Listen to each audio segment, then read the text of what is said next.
네, 오늘 짱 랭킹 5 시작하도록 하겠습니다. 오늘도 키워드 놓고 자세한 시장에 대한 이야기 나눠보도록 하겠습니다. 두 분 먼저 소개해 드릴게요. ISC 김태성 본부장, KM투자 파트너스 김성훈 대표 모셨습니다. 두 분 어서 오십시오. 안녕하세요. 네, 안녕하세요. 안녕하세요. 자, 5월 동안 많은 일이 있었습니다. 30일 오늘 오후는 어떤 이야기에 주목하면서 이제 6월을 준비해야 될까요? 다시 한번 관세 이야기를 더 많이 하게 될까요? 오늘 첫 번째 이야기부터 해보도록 하겠습니다. 어제 이 관세에 대해서 리스크가 줄어드나 싶어서 반응이 나왔던 쪽이 오늘 바로 실망하는 매물을 소화하고 있죠. 그 관점에서 좀 사이즈 큰 종목들 먼저 조명을 해보려고 합니다. 자동차도 오늘 빠지고요. SK 하이닉스도 마찬가지, 그리고 2차 전지의 힘도 없습니다. 전체 그림 먼저 그려보도록 할게요. 김성훈 대표님께 먼저 질문 드려보겠습니다.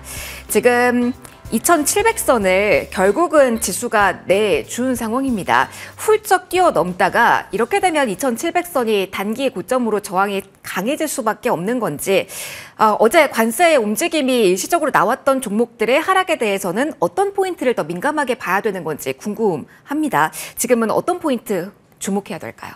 네, 일단은 2700선에 대해서 빠르게 돌파했던 일부 차익 실현은 존재하지만 저는 뭐 계속해서 다음 주 대선 결과 이후에를 좀 더 주목해 볼 만하다. 그리고 제가 주목할 점이 또 하나 있는데요. 일단 예탁금의 규모가 점차 늘어나고 있다는 거, 대기 자금에 대한 수요, 그런 것들, 그리고 주도주들이 지금 뭐 일단 지주사도 그렇고 확상세가 계속해서 증가되고 있다는 점은 시장에 대해서 2700선보다도 저는 그 상단에 대해서 가능성들을 추가적으로 좀 더 높여 나갈 수 있는 그런 밸류에이션에 대한 증가폭은 좀 더 우리가 마련이 됐다고 보는 상황이고요. 이렇게 보시면 될 것 같아요. 일단 반도체와 자동차는 환율에 일부 묶여 있는 자금들이 이제 묶여 있는 흐름들이지만 기존의 주도주들 조선, 뭐 방산, 원전 기존 주도주들은 일부 조정 이후에 다시금 상승한다면 그 주도주들 이후에 주도주가 될 수 있는 뭐 지주사라든지, 그리고 최근 들어서 올랐던 증권주라든가 아니면 뭐 은행주들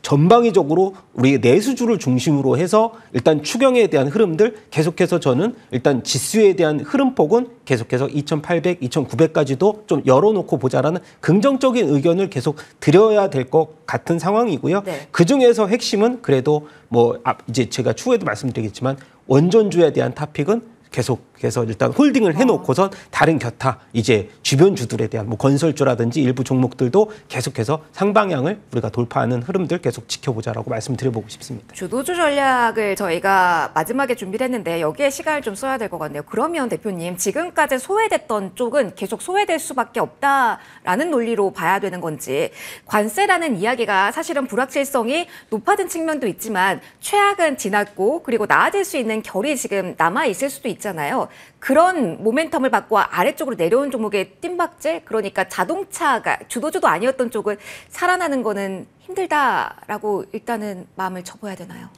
뭐 일단 이벤트적인 상승의 트리거라고 남아있는 게 그래도 6월 12일 날 있을 뭐 로보택시에 대한 출시, 거기서 유의미한 뭐 결과가 나오면은 이제 전기차에 대한 수요가 증가할 수 있는 요인들이 저는 그래도 마련이 된다라고 보고 있는데, 현대차 같은 경우 뭐 4분기 일부 이제 실적 감소, 그리고 메타플랜트에 있어서 전기차에 대한 이제 수요가 조금씩은 증가하는 폭이 그래도 좀 저는 보여서 긍정적이라고 보지만, 현대차나 기아차 같은 경우는 뭐 선행 멀티플로 봐도 뭐 4배, 5배 여전히 싸지만 싸다고 해서 수급이 크게 들어오는 건 아니거든요. 환율에 대한 일단 개선 폭도 계속해서 감소가 되고 있는 상황이고, 그래서 전방위적으로 봤을 때는 자동차 업종이나 반도체는 뭐 당분간 쉬어가도 지수를 끌어올릴 만한 이런 섹터들은 충분히 남아 있어서 저는 기존의 이런 이 현대차나 앞서서 뭐 삼성전자나 하이닉스나 기존 주도주들을 굳이 지금 접근해 볼 필요가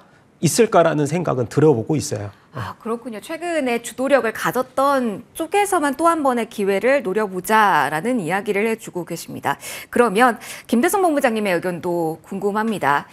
이게 가장 심란하긴 하죠. 내가 한번 이쪽에 참여를 잘 못해서 흐름을 놓쳤는데 주도성이 이쪽에만 간다라고 하면 자동차나 2차 전지 보유 비중 높으신 분들은 많이 서운하실 것 같아요. 그럼에도 받아들이셔야 되는 건지 2차 전지도 오늘 자동차와 엮어서 관세 이슈 때문에 질문을 드려볼게요. 네. 오름폭이 여전히 좀 긍정적인 매크로적인 이슈가 있어도 여전히 제한적이라고 생각을 해야 될까요? 일단 2차 전지부터 설명을 드리면 상승에 대한 제한은 있을 수밖에 없습니다. 일단 주식이라고 하는 것, 주가라고 하는 것은 그 기업의 본업의 가치가 지금보다 당장 다음 달, 그리고 내년, 그리고 3년 뒤에, 5년 뒤에 성장할 것이냐 말 것이냐 이 부분에 대한 고민을 하는 거지 않습니까? 네. 하지만 2차 전지는 지금 누가 보더라도 아직까지는 우리에게 확실한 어떤 앞길을 제시하지 못한 상황이다라고 좀 보시면 될 것 같아요. 장점은 물론 있죠. 가격적으로 굉장히 낮다라는, 그러니까 밸류적으로 싸다라는 인식이 있기 때문에 물론 반등이 나올 때 또 강하게 나올 가능성도 높습니다. 그리고 이제 지수가 이렇게 상승을 할 때 가장 불편한 주체가 어디겠는가? 공매도를 친 주체일 가능성이 높습니다. 그럼 공매도를 어디를 많이 쳐놨는가? 2차 전지죠. 그렇기 때문에 2차 전지는 중간중간에 숏 커버링 물량이 들어올 수는 있겠지만 추세적인 상승이 나오기에는 우리가 조금은 더 지켜보셔야 될 부분들이 많고 그런 부분들은 제가 이제 매주 좀 나와서 좀 추적을 해드리도록 하겠습니다. 그러면은 2차 전지 전체 업황이 스르르 달라지는 그림 말고 세부적인 이슈로 돌파구를 좀 찾아보도록 할게요. 오늘 SK이노베이션에서 SK온과 포스코 퓨처의 합병설은 사실 무근이다. 네. 이렇게 정말 발빠르게 답변이 나왔습니다. 그럼에도 지금 포스코 퓨처엔과 같은 경우는 장중 고점 부근의 흐름이 나오고 있거든요. 결국은 유증이 하나의 테두리기도 하겠고 네. 그다음이 이제 위기에서 힘을 합치는 트렌드도 나올 거 아니에요. 네. 이런 변화의 조짐에서는 개별적인 이슈로 반응이 나올 가능성도 있을까요? 일단 첫 번째로는 증자에 대한 이슈가 먼저 맞았기 때문에 지나갔다는 어떤 안도감도 물론 있을 거예요. 두 번째, 지금 당장은 아니더라도 힘든 기업들이 많아지면 결국 힘을 뭉쳐서 모여서 이 합병이라고 하는 키워드를 가지고 어떻게 보면 돌파를 할 수도 있겠다 생각을 할 수 있지만 이 부분은 사실 행복회로 희망회로일 가능성이 높기에 저는 더 지켜보고 판단을 해야 되지 않을까라는 생각이 들고 있고요. 지금 포스코 퓨처엠과 관련해서 혹은 2차 전지 관련주들 나트륨 배터리라든지 LFP 배터리와 같은 이야기들을 하고 있는데 네. 사실 이것도 전방 산업에서의 수요가 폭발적으로 늘어날 때나 LFP가 좋아요, 나트륨 배터리가 좋아요, 전고체 배터리도 빠르게 상용화해서 매출을 낼 수 있습니다 할 수 있지만 네. 지금 전기차 시장 자체에서 우리나라 배터리 기업들이 가지고 있는 점유율을 지켜보면 그렇게까지 빠르게 성장을 하고 있지 못한 상황이에요. 그래서 이런 뉴스 때문에 단기 반등세는 나올 수는 있지만 완전하게 추세를 돌리기에는 다소 좀 불안전한 요소가 더 많지 않을까?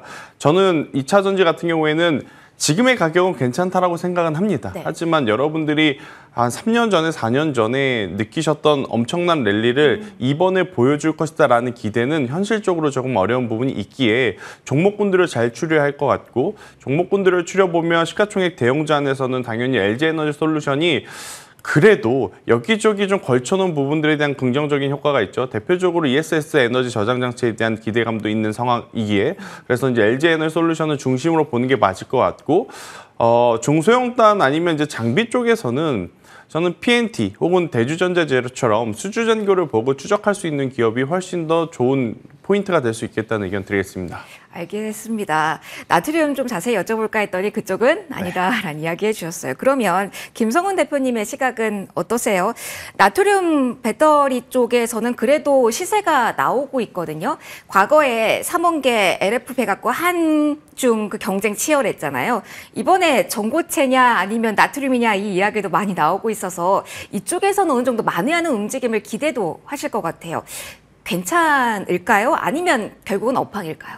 그러니까 결국 이제 전고체 배터리의 양산에 대해서 기대감이 계속해서 좀 멀리 가는 듯한 모습을 보였기 때문에 그래서 이쪽으로 온 걸까요? 캐즘의 흐름을 우리가 단어라고 표현하지만 캐즘을 어디서 나트륨 배터리로 좀 찾고 있는 상황인데 CATL이 먼저 나트륨 배터리를 이제 세계 최초로 대량 생산이 가능하다라고 발표를 했고 근데 아직까지는 저는 이제 확인을 해봐야 되는 상황인데 뭐 최대 10,000회 이상 충전이 가능하다. 그리고 이제 우리가 리튬에 대한 가격보다 워낙 싸기 때문에 가격적인 이 효율도 좋다. 거기에 국내 같은 경우는 일단 LFP 사업에서 또 LMR이라고 하는 망간 리치 배터리를 또 이제 개발하는 네. 모습을 보여줬기 때문에 오늘 보니까 뭐 자이글이라든가 애경 그다음에 뭐 메가 터치라는 그룹도 새로 나온 것 같은데 뭐 네. 이것은 좀 제외를 해야 될 것 같고요. 근데 애경케미칼이나 자이글은 차트가 조금 우리가 2차 전지 전체 차트를 한번 돌려보면 다 역배열 상황임에도 불구하고 요 몇 가지 우리가 아까 말씀드렸던 나트륨 배터리와 연관성이 있는 종목들은 이 기술적인 반등폭이 앞전에도 있었기 때문에 하방에서 정배열로 좀 흐르는 모습들. 저는 그래서 굳이 제가 2차 전지 쪽을 간다면 요쪽 몇 가지 제가 제시했던 종목은 트레이딩은 그래도 가능하지 않을까라는 말씀을 드려보지만 제가 아까 앞전에도 굳이 가자면이라고 말씀을 해드렸습니다. 네. 아직 갈 필요는 저는 없다. 그래도 뭐 지난주에도 말씀드렸듯이 일단 뭐 에코프로나 대형주 쪽의 분할 매수가 더 나중에 흐름을 봐서는 그래도 수익면으로는 좀 낫지 않을까라는 말씀 드려보고 싶습니다. 포인트는 아마 대표님이 굳이라고 표현해 주신 부분일 것 같습니다. 2차 전지 그리고 자동차에 대한 이야기 관세 둘러싸고 좀 해봤고요. 제약바이오에 대한 이야기로 넘어가도록 할게요. 계속 학회에 대한 모멘텀 안고 있는 상황입니다. 바이오 USA에 대한 기대감까지 같이 유입이 되고 있는 상황이고요. ADC 시장 커진다라는 모멘텀도 주목을 하고 있습니다. 플러스 알파로 본다면 비만 그리고 진단키트까지 같이 움직임 나오거든요. 성격 분할해서 어떻게 봐야 되는지 먼저 본부장님께 질문 드려보도록 하겠습니다. 결국은 뭐 ADC라는 키워드라던가 학회에 대한 모멘텀이 더욱더 이 수급의 장악력을 차지할지 아니면 더 여름으로 갈수록 비만이라든가 아니면은 진단키트 코로나 관련된 테마성으로 된 이런 수급들이 시장의 시선을 사로잡을지 이게 관건일 것 같거든요. 어느 쪽으로 무게추 두시고 계실까요? 일단 오늘 반도체가 약하죠. 네. 그런데 반도체가 약하니까 갑작스럽게 중소형단에서 가장 활발한 쪽이 제약바이오. 근데 이제 시계를 이틀 전으로 돌이켜 보면 강했던 건 반도체, 또 약했던 건 같이 안 가네요. 제약바이오였던 걸로 네. 이제 우리가 체크를 해볼 필요는 있을 것 같아요. 사실 제가 지난주 화요일 날도 어떤 이야기를 드렸냐면 아스코아케 우리가 관심 있게 봐야 된다. 왜냐하면 초기 단계에 대한 이야기가 아니라 중후반의 단계에서의 이야기들이기 때문에 여기서 만약 발표를 잘하거나 성과에 대한 검증이 확실하게 끝난 기업들은 추후에 기술 이전이라든지 기술 수출에 대한 기대감을 품을 수 있기 때문에 잘 보셔야 된다라는 이야기를 했는데 제가 이어서 무슨 이야기를 했냐면 시점이 좀 아쉽다. 하필이면 이 시점에 트럼프와의 관세 이야기 그리고 반도체 IT에 대한 또 투심 자체가 불러일으킬 만한 엔비디아 실적 이야기가 나온 것이 네. 제약바이오 쪽에는 조금 아쉬울 수밖에 없는 것 같아요. 그래서 반도체와 제약바이오는 공교롭게도 서로 수급의 시소게임 형태를 좀 띠고 있는 상황이라 오늘 반도체 소부장주들이 잠시 쉬어가니 제약바이오가 올라가고 있음을 좀 먼저 아셔야 될 것 같고 저는 아스코라든지 학회 관련한 기업들도 물론 좋지만 개별 스토리에 대해서 조금 더 디테일하게 파악을 하셔야 될 것 같아요. 제약바이오는 지금 전반적으로 실적에 대한 부담감을 안고 있기 때문에 그 실적을 어떻게 보면 이겨낼 수 있는 기업들의 국한된 저는 기업들이 살 수 있다. 그러니까 예를 들어서 반도체를 이야기할 때는 전공정이 좋습니다.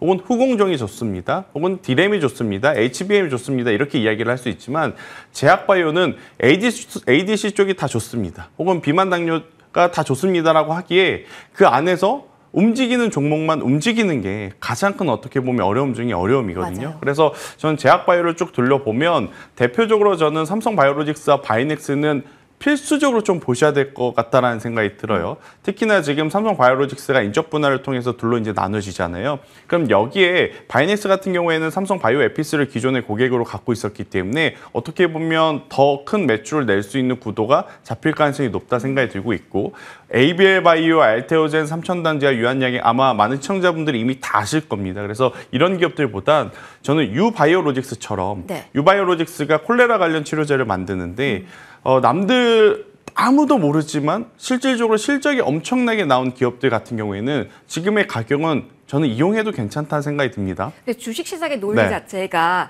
시장의 자금이 그쪽으로 향하지 않으면 아무리 좋은 그렇죠. 기업이라도 주가는 화답을 안 하잖아요. 그런데 괜찮은가요? 진단키트라고 하는 키워드가 어떻게 보면 가교 역할을 한 것 같아요. 아하. 지금 이제 진단키트에서 이제 확장이 돼서 백신까지 지금 사람들이 관심을 갖다 보니까 백신 관련주 안에서 실적이 나온 기업들이 몇 개 없어요. 그 중에 하나가 바로 이제 유바이오로직스라고 좀 보시면 될 것 같고, 아니 시대가 어느 시대인데 콜레라 관련주를 이야기하느냐라고 하실 수는 있겠지만 우리나라는 콜레라 그렇게 심하진 않죠. 하지만 콜레라가 심한 쪽은 이제 아프리카인데 아프리카는 개인이 개인적으로 주문을 할 수 없는 현재 약간은 좀 구조상의 문제가 있어요. 그러면 어떻게 그들은 약을 구하느냐?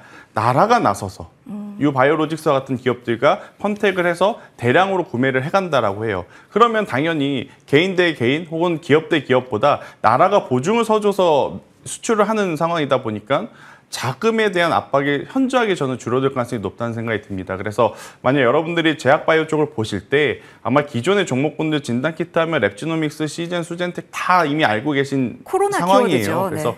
그것보다 그동안에 이제 많이 어떻게 보면 떠오르지 않았지만 떠오를 수 있는 준비를 하고 있는 기업들을 봤을 때 유바이오로직스와 같은 기업들도 저는 괜찮다라는 의견 드려보도록 하겠습니다. 그냥 코로나 관련주 전염병이 아니라 좀 세부적으로 어떠한 이익을 취할 수 있는지까지 파악해야 된다라는 조언이었습니다.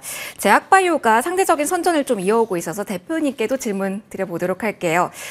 제약바이오는 사실 주도성을 얼마나 가졌는지에 대해서 계속 약간은 물음표와 느낌표가 좀 상반되게 나왔던 것 같아요.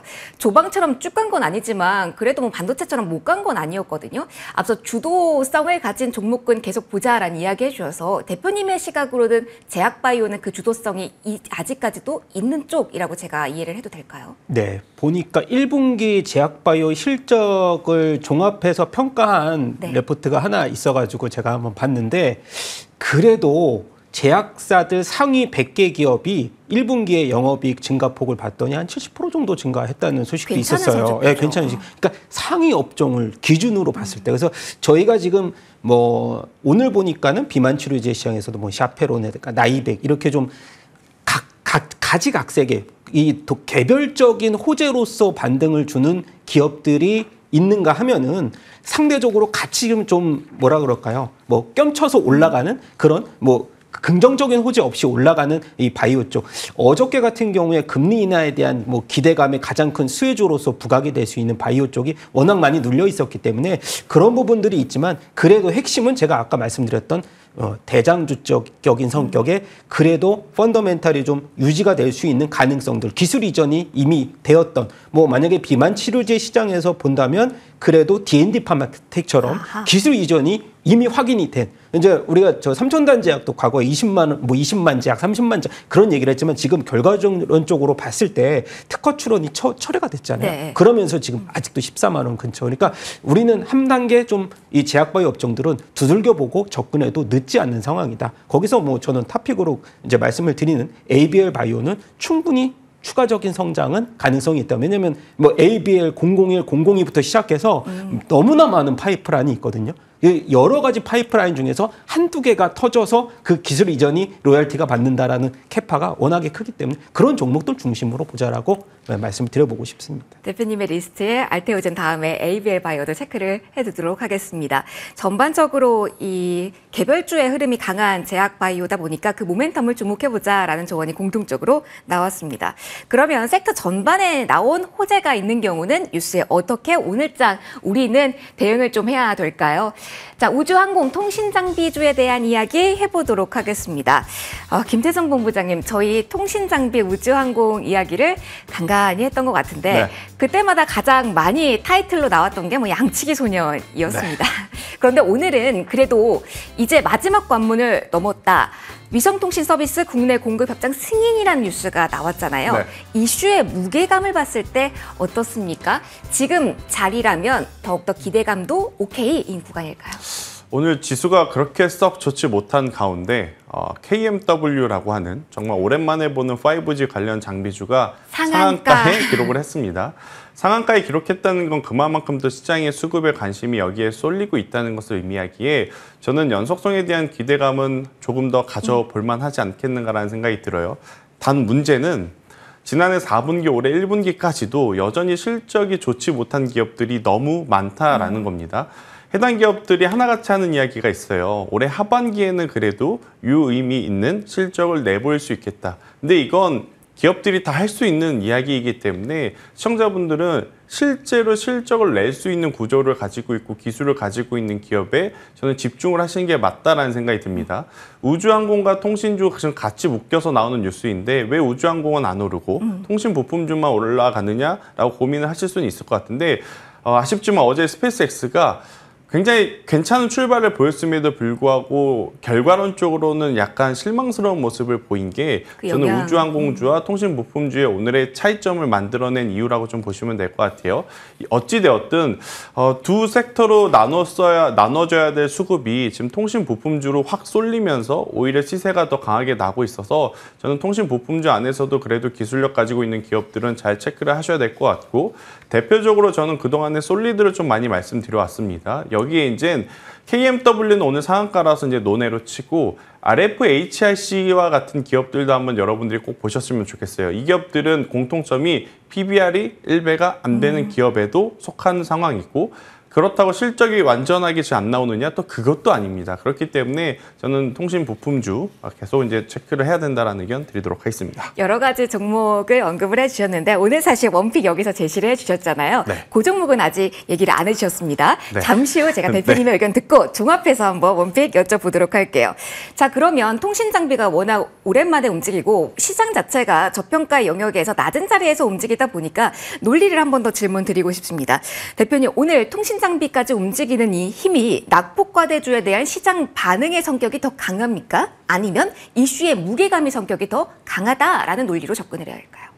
이슈의 무게감도 강한 편이고, 그리고 오늘 보니까는 일단 통신 장비에 조금 속하더라도 이제 좀 덩치가 큰 시가총액 좀 큰 종목들보다는 소형주 쪽으로 이제 매기가 좀 몰리는 모습들. 그래서 시장의 이제 전반적인 환경의 변화 그런 것들이 좀 감지가 되는 상황인데, 저는 아까 이제 김태성 본부장님이 RFAICC를 얘기를 하는데 저도 얘기하려고 해가지고 이게 뭐 이제 따라하는 것이 아니냐 그렇게 말씀드릴 수도 있지만, 마음이 통했을 뿐이다. 일단 RFAICC는 차트상으로도 가장 이제 우리가 어느 정도 바닥권에서 이미 좀 반등을 줬지만은 일단 방산주의 성격도 있고요. 그다음에 통신주의 성격도 있는데 그 와중에 이제 펀더멘탈 얘기하셨지만 저도 펀더멘탈을 보면 RFH 같은 경우는 이 LIG 넥스원과의 반도체 증pon기 매출 계약도 과거에 이제 체결한 이력도 있고, 최근 들어서 이제 이 가을 하반기로 갈수록 미국의 이제 주파수 경매에서 가장 또 우위를 점할 수 있는 기업 중에서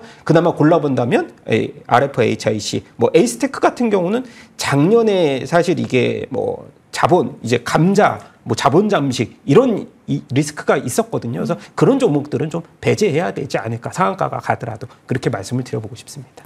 알겠습니다. 그래도 이 미국 주파수 관련된 이야기까지 해주셨습니다. 그 이후에 뭐 빅사이클 이야기도 나오니까요. 그러면 여기서 원픽 가보도록 할게요. 좀 오래 기다리셨죠, 본부장님? 네. 그래서 궁금하셨을 것 같아요. 이 종목의 이름이 옆에서 나오나 안 나오나. 네. 근데 많이 오르긴 오늘 짝에서 오르긴 했어요. 반응이 나오긴 했는데 다른 쪽과 특징적으로 어떤 게 다르다라고 본 건지 원픽 소개 이어서 해주시죠. 사실 이제 시기의 문제인 거죠. 네. 만약 실적 시즌에 5G가 움직였다면 실적 잘 나온 기업, 앞서 제가 얘기했던 솔리드 혹은 대표님의 RFHIC를 저는 이야기를 드렸을 것 같아요. 그런데 일단 실적 시즌이 다 지났기 때문에 다음 실적까지는 시간이 좀 있죠. 네. 그러면 누가 더 모멘텀을 가지고 더 크게 움직일 수 있느냐를 고려해 보면 저는 HFR이라고 하는 기업을 꼭 한번 보셨으면 좋겠다는 생각이 들어요.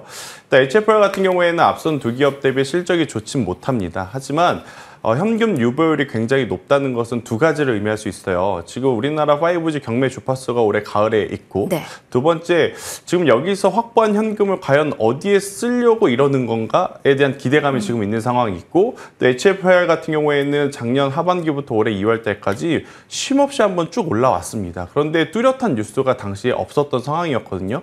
그래서 한번 우리가 모르는 좀 큰 규모의 계약 체결이 있는 것 아닌가 한번 희망 회로를 돌려보는 부분도 있을 것 같고, 일단 본질적으로 다시 기술에 대한 이야기를 해보면 프론트 홀이라고 하는 기술을 가지고 있다고 해요. 그러니까 지금 우리가 알고 있는 광 케이블보다 조금 더 부피가 얇고 작고 그렇기 때문에 구도심 시가지에도 어떻게 보면 전력망을 까는데, 통신망을 까는데 가장 최적화되어 있는 기술을 가지고 있는 기업이 HFR이라고 합니다. 그러니까 일례로 서울에도 구도심 많습니다. 그러니까 다 드러내고 광케이블을 지금 깔 수 없는 곳들이 많으니 여기에는 프론트홀 장비가 필수적으로 도입이 된 통신망이 깔려야 된다라고 지금 나오고 있어서 저는 HFR 같은 경우에는 지금의 구간에서는 충분히 한번 전고점을 돌파하는 것을 기대해 볼 만하다 생각이 들고 있고, 전고점을 돌파할 만한 명분으로는 국내에서뿐만 아니라 지금 미국과 일본에서도 계속 이 통신 장비주에 대한 관심도가 지금 높아가고 있어서요. 저는 HFR 같은 경우에는 17,500원이라는 가격대만 이탈하지 않으면 저는 25,000원 또 그 이상을 노려볼 수 있겠다. 대신 오늘 상승했다 그래서 네. 김칫국을 너무 빨리 마시지 말자. 아, 시간은 여유 있게. 통신 부품주가 우리에게 그동안에 좀 해왔던 일들을 생각을 해보면 계속 돌다리도 두들겨 보며 건너셔야 된다라는 의견 드리겠습니다. 여유 있는 마음 꼭 필요하다라는 이야기도 한 번 더 해주셨습니다. 다음 키워드로도 넘어가 볼게요. 여기에는 여러 가지 이야기가 복합적으로 준비되어 있는데요. 소비 이야기를 해볼 거고요. 헤드라인에 달린 것은 중국 단오절 특수 잡아라 이 모멘텀입니다. 오늘 면세점 관련주도 일제히 신고가 영역에서 소비 관련된 이야기들 많이 나오고 있어서 여기서 더 갈까? 한번 질문 드려보도록 하겠습니다. 대표님, 단오절이 큰 명절이라고 하고 한알령에 이렇게 크게 움직였던 우리나라 주식시장이었으니까 실제로 많이 유입이 되면 또 유의미한 변화가 나오지 않을까, 주가에 더 반영되지 않을까 이 생각 많이들 하실 것 같습니다. 아직도 많이 남아있다라고 대표님 봐도 될까요? 네, 뭐 한알령의 특수에 제일 먼저 반응했던 게 뭐 엔터주 쪽인데 엔터였어요. 사실 지금은 저는 이제 엔터주 쪽은 뭐 일부 노이즈가 조금 더 발생을 하면서 네. 수급의 이동이 일부 조금 있을 수도 있다라고 말씀을 드려보고 싶어서 그럼 엔터에 있던 자금들이 이 소비 카테고리 안에서 돈다라고 보시는 걸까요? 저는 그렇게 보이는데요. 네. 오늘 같은 경우에 보니까 뭐 화장품 쪽에서도 일부 종목이긴 하지만 이 달바글로벌이 오늘 8%대 네. 급등 상황을 보여주고 있고, 그 다음에 이제 제가 최근에 이제 좀 관심을 그래도 계속 보여주고 있는 롯데 관광 개발이라든가 그리고 핵심은 사실 너무 지겨우실 수도 있지만 K뷰티를 계속해서 말씀을 드려야 될 것 같아요. 관광에서 지금은 의료 관광으로서 아예 목적성이 뚜렷하게 보이는, 그리고 시장의 파이가 제가 생각했던 것보다 훨씬 더 커지는 그런 시장. 그리고 막 5박 6일, 뭐 6박 7일 관광 중에 의료 관광에 지금 이 패키지가 없어서 못할 정도로 뷰티 패키지인 거죠? 네, 그렇죠. 그래서 뭐 명동 가보면 이제 피부과에 발디딜 틈 없이 외국인들 대상으로는 뭐 이런 거 말씀드려도 좀 그렇지만 한국보다는 한 2배 정도 좀 비싸게 불러요. 그래요? 마진율이 굉장히 좋군요. 좋고 또 중국에서는 돈다발을 들고 현금으로 결제하기 때문에 우리가 그걸 가집게로 할 수가 없습니다. 아, 그렇게 네. 저희 속삭이면서 얘기해야 되는 그렇죠. 거죠. 네, 너무 속삭였는데 그리고 나서 20대들도 이제 이 미용, 이 보톡스나 이 필러를 맞는데 이 연령대가 너무 낮아졌고, 뭐 남자 그리고 바디, 우리 본부장님 아시겠죠? 바디에서 승모근까지 맞아요 이제는. 뭐 겨드랑이까지도 맞죠. 왜냐면 이게 제가 너무 앞서 나갔지만은 그래서 정보를 제가 더 과하게 많이 했는 것 같아요. 액측증 효과가 있는 게 이제 보톡스라고 결국은 하는. 그러면 K뷰티까지는 계속해서 모멘텀을 가지고 있고, 사실 엔터랑 화장품이랑 대표님 같은 결로 가기도 했잖아요. 상승폭 곡선에서. 그런데 이제 더욱더 추가적인 모멘텀은 화장품이고 하나 더 건너면 K뷰티, 기기까지 이렇게 제가 정리를 할까요? 그렇게 해주시면 감사하겠습니다. 예, 그럼 그렇게 정리를 일단 하나 하겠습니다. 실적이 나오기 때문에 뷰티 쪽은 일단 보자라는 이야기 해주셨습니다. 너무 재미있는 이야기가 많이 나왔는데, 그러니까 본부장님의 답변도 궁금합니다. 전체에 이렇게 묶어서 질문을 드릴게요. 엔터 노이즈가 있다라는 부분을 말씀해 주셨잖아요. 그러면 다시 여기로 돌아와서 이렇게 노이즈가 있는 쪽에서 눌린 거잖아요. 이게 기회 요인이 될지, 아니면 K뷰티라던가 다른 쪽에서 계속 건실하게 갖고 있던 쪽에서가 기회가 만들어질지, 소비 키워드를 그냥 소비라 보면 단순하지만 들어가면 이만큼 또 복잡한 논리가 없는 것 그렇죠. 같습니다. 네. 어떻게 저희가 지금부터는 6월입니다. 논리 구조자야 될까요? 일단 엔터는 사실 노이즈를 이용한 영매매도 가능하다라고 생각을 하지만 그래도 조금은 더 시간이 필요하지 않겠는가라는 좀 생각이 들어요. 오히려 엔터가 조금 밀리니까 그 반대급부로 올라오는 쪽이 어디가 있냐면 미디어 컨텐츠 제작 쪽입니다. 스튜디오 드래곤, 네. CJ ENM, 믿을만한 컨텐트리 상승? 중앙. 근데 이제 이쪽에서도 앵커님이 방금 이야기한 대로 믿을 만한 기업을 잘 골라야 돼요. 워낙 요새 이제 뭐 작품 수는 많은데 제작사들이 가져가는 수익 구조가 많이 적다 보니까 실적이 안 좋은 기업들이 많아서, 그러니까 이쪽을 쭉 보면 오늘 상대적으로 엔터주들보다 컨텐츠 쪽이 더 좋거든요. 네. 대표적으로 저는 스튜디오 드래곤 하나만큼은 현재 구간에서도 한번 쭉 보셔도 괜찮다 생각이 들고 있고, 카카오도, 아니 왜 갑자기 카카오냐. 지금 이제 그 굉장히 또 OTT에서 흥행하는 드라마가 있어요. 나인미스 카카오라는 건가요? 제가 갑자기 이제 그 작품 제가 제목이 잘 생각이 안 모르겠어요. 나는데 제가 한번 찾아볼게요. 네, 그게 또 카카오 엔터하고 또 합작을 해서 제작을 했던 거더라고요. 근데 지금 이게 순위가 심상치 않게 지금 계속 올라가고 있는, 그러니까 트래픽 순위가 올라가고 있는 상황이라서 어떻게 보면 컨텐츠 제작 쪽에 대한 관심도를 높여봐도 저는 괜찮겠다라는 의견 드려보도록 하겠습니다. 나인 퍼즐. 아, 나인 퍼즐. 맞아요. 네. 인기 많다라고 하네요. 콘텐츠에 대한 모멘텀까지 기대해보자라는 의견 주셨습니다. 가장 궁금하실 부분이 오늘은 5위에 있습니다. 대선 이후에 누가 왕이 될 상인가, 누가 주도주가 될 것인가, 지금까지 과거는 과거인지 여기에 대한 질문을 좀 시간 여유 있게 배분해서 해보도록 하겠습니다. 대표님 먼저 앞서 첫 질문부터 주도성을 가진 쪽에서 계속 기회를 노려보자. 대표적으로 원전 이렇게 답변을 해주셨거든요. 그래서 궁금합니다. 이게 신정부 이후로도 갈 만한 원전에 대한 모멘텀인지 많이 궁금하실 것 같아요. 지금 4, 5% 정도 두산 에너빌리티가 하락권이긴 하고요. 한 후보 측에서 원전 쪽에서는 힘을 좀 많이 안 쓰고 다른 쪽을 더 키워야 된다라는 멘트도 나왔잖아요. 그래서 궁금합니다. 원전이 이 신정부 이후에도 주도력을 가질 만큼 움직일 이 개연성이 충분한가요? 개연성이 좀 덜해졌다라고 보는데 네. 이제 에너빌리티 같은 경우는 가스터빈 이제 풍력에도 들어가는 가스터빈을 국산화를 하면서 네. 양날의 날개를 하나 더 단 셈이고 그리고 이제 미국 같은 경우는 쓰리마에서 원전 사고 이후 50년 만에 탈원전을 이제 극복을 한 상황입니다. 행정명령 서명을 했죠.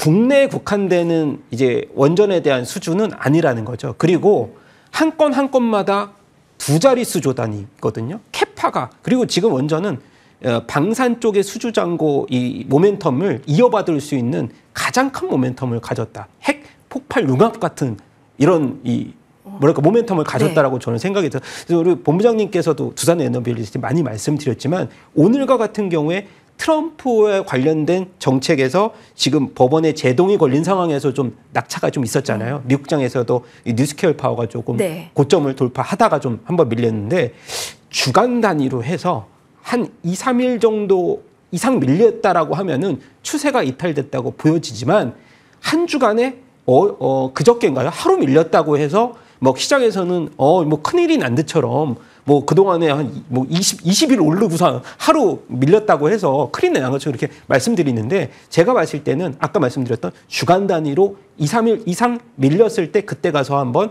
포인트를 놔보자. 그리고 또 하나 제가 말씀드릴 수 있는 거는 이상하게도 개인 투자자분들 같은 경우는 내 종목만 내가 원전을 샀는데 에너빌리티를 안 사고 다른 종목을 샀어. 좀 많이 소외가 됐어. 그런 리스크를 방지하기 위해서 이 NH 아문디 자산이라고 하는데 국내 원전주만 모아놓은 원자력 ETF, 아이쉐어 ETF가 네. 있어요. 그것도 1년 수익률을 봤더니 50%가 넘습니다. 그래서 제가 봤을 때는 그런 하나의 뭐 전략적인 흐름으로 봤을 때 ETF에 대한 전략 그리고 또 하나는 저는 이제 지주사 쪽 우리가 이렇게 명시했죠. 0.8 정도를 0.8배 이상을 땡겨줘야 금감원 조사를 받지 네. 않을 수도 있다. 그러면서 지금 보니까 지주사들 오늘 HD현대가 그나마 한 1배 수준까지 올라왔는데 0.8 이하의 종목들이 굉장히 많아요. 이것도 사실 타이거 지주사 ETF라는 것들도 우리가 한번 생각해서 제가 왜 이런 ETF의 말씀을 드리려면